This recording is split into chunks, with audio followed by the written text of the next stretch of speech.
Carl Johnson, je viens de l'île Maurice, mais je suis, comment dirais-je, un citoyen du monde, du fait que j'ai 3 passeports, donc je suis marié, j'ai 2 enfants, et j'ai toujours servi l'Église un peu partout dans le monde, l'Afrique, l'océan Indien, la Polynésie, le Québec, et maintenant la France. Je suis à la retraite, mais toujours actif, à la retraite, mais non en retrait.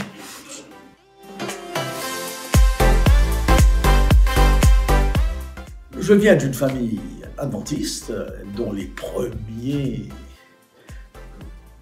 membres étaient les premiers adventistes de mon île. Donc dans ma famille, il y a une tradition pastorale d'église très marquée. Mon père est pasteur, mon frère est pasteur, j'ai un neveu pasteur et j'ai beaucoup d'autres cousins qui le sont ici. Donc c'est une vocation qui était là, toujours présente dans mon environnement familial et que je savais de toujours, déjà à 14-15 ans, j'avais cette vision d'être pasteur.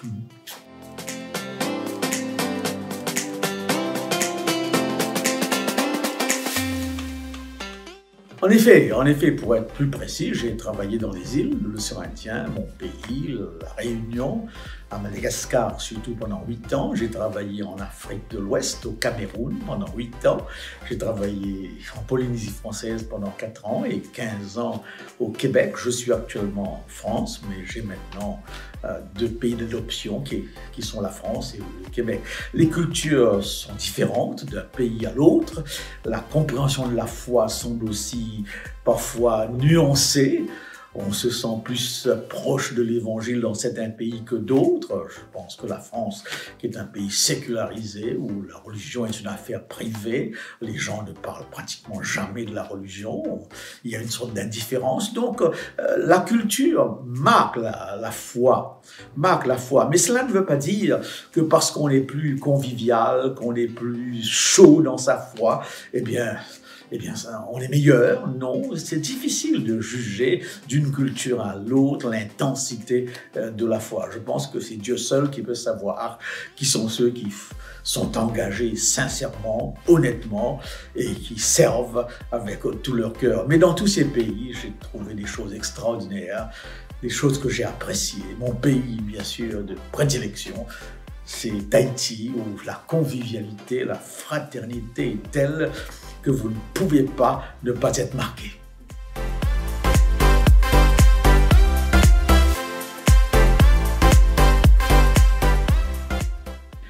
Je dirais que ce qui me touche de très près, c'est la réception de la parole de Dieu et de voir combien une prédication, une intervention peut avoir sur l'auditoire différents effets. Et je pense à cette dame qui dernièrement souffrait énormément du dos et qui était toujours sous l'effet de la culpabilité parce qu'en tant que bonne catholique, elle a donné les organes de son fils mort, un fils unique si je ne me trompe, et elle ne s'est jamais libérée de ce geste. Avons-nous le droit en tant que chrétiens de faire don à la science de nos organes? J'ai dans une conférence qu'elle écoutait de très très loin grâce à une amie, abordé la question de la mort et je racontais l'expérience de mon fils qui est mort d'un accident et j'ai donné sans difficulté,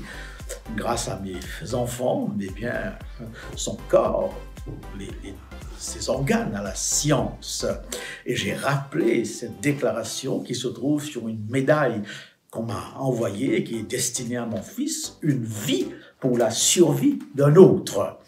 Et je sais qu'aujourd'hui, beaucoup de personnes vivent avec des éléments biologiques venant du corps de mon fils. Quand j'ai raconté cette histoire, cette femme, m'a-t-on dit, a pleuré. Et elle s'est sentie totalement libérée de la douleur qui le tenaillait, qui la tenaillait. Elle sentait que ce qu'elle avait fait n'était pas contre l'Évangile. Au contraire, à l'instar de Jésus-Christ, eh bien, son fils mort a pu servir à la vie d'un autre. Ça, c'est une expérience qui m'a marqué. Et ce sont d'une manière générale des témoignages de ce genre à la suite de la prédication de la parole qui me marquent.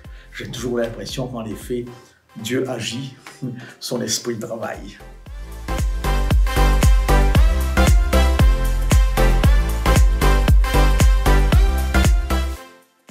Donc j'ai été pendant 10 ans professeur de théologie pratique à Collonges et je me sens une vocation non pas seulement de pasteur mais d'enseignant. D'ailleurs ce sont les deux aspects qui ont occupé mon temps dans l'œuvre de Dieu. Je me suis occupé un petit peu de ce département. Quel souvenir qu'on garde en tant qu'enseignant et souvenir d'étudiants magnifiques, extraordinaires et qui vont jusqu'au bout de leur vocation. Quand je passe dans les églises et que je revois des anciens étudiants qui sont aussi pasteurs, eh bien, c'est une joie, hein. C'est un peu, on voit les fruits de ce qu'on a fait ou d'une partie du travail qu'on a fait. Donc, c'est la joie de voir qu'il y a une continuité. Ce qu'on transmet se poursuit chez d'autres et c'est toujours un plaisir de retrouver ces étudiants. On a un peu l'impression qu'on n'a pas travaillé dans le vide.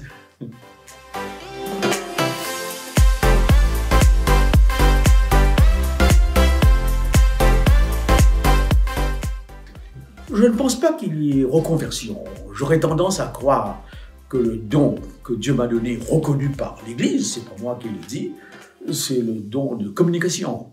J'aurais pu, en dehors de l'Église, être un enseignant ou travailler dans la communication, même dans les médias.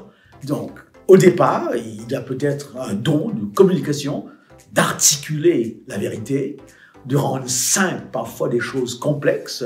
Et ce don de communication est un des dons du pastorat, où on prêche, un don de l'enseignant, n'est-ce pas? Et là, je tente l'expérience de l'écriture, de transmettre mes conférences dans les livres, afin d'atteindre peut-être un public que je voudrais atteindre, mais qui ne vient pas forcément m'écouter dans une église. Peut-être au travers de l'écriture, ils auront accès à ma prédication.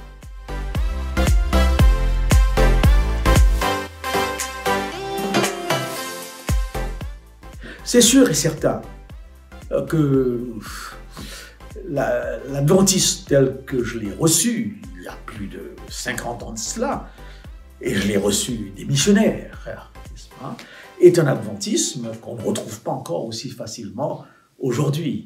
Quand on arrive en Europe, parfois on se sent un peu en décalage par rapport à la façon dont cet adventisme s'est exprimé. Mais il faut aussi peut-être dire que peut-être dans les îles, on l'a reçu parfois d'une manière légaliste, d'une manière rigide, et qu'on a vécu une religion un peu fardeau, une religion de contrainte. Et très souvent, il y a un épanouissement qu'on ne retrouve pas. Mais les choses ont beaucoup changé.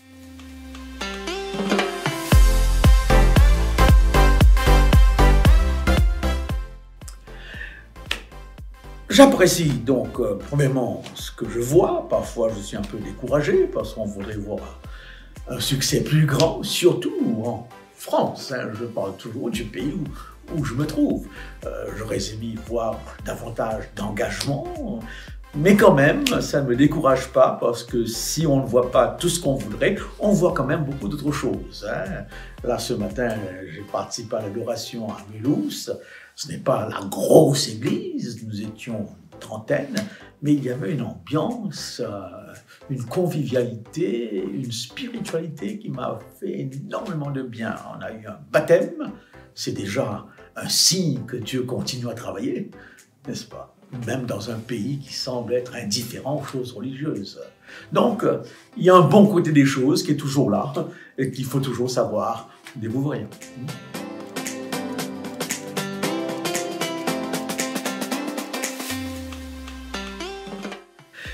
Qui est Dieu pour moi? C'est une question profonde, parce que personne n'a jamais vu Dieu, et c'est peut-être la chose que je voudrais tant. Et j'ai cette promesse que dans le ciel, nous le verrons tel qu'il est. n'est-ce pas? J'ai reçu une vision de Dieu au travers de ma famille. Cette vision a été une découverte constante au travers de mes études, de mes lectures, au travers des gens que j'entoure. J'ai une forte impression de son existence, de sa présence. Alors donc, ma réponse à ta question serait toute simple. Qui est-il? Eh bien, c'est celui que le Christ me renvoie. Parce qu'en dehors de Jésus-Christ, nous n'avons pas une vraie vision de Dieu. J'espère que ce témoignage porte ses fruits, les encourage. Ce n'est pas toujours facile dans le monde où nous vivons, mais les témoignages d'hommes et de femmes, de jeunes gens et de jeunes filles, engagés, eh bien, sont toujours très forts. Je suis engagé dans cette œuvre, je voudrais la accomplir jusqu'au bout. Le mot de la fin, bon courage, continuez, ne vous laissez pas abattre. Au-delà de l'espoir, il y a l'espérance.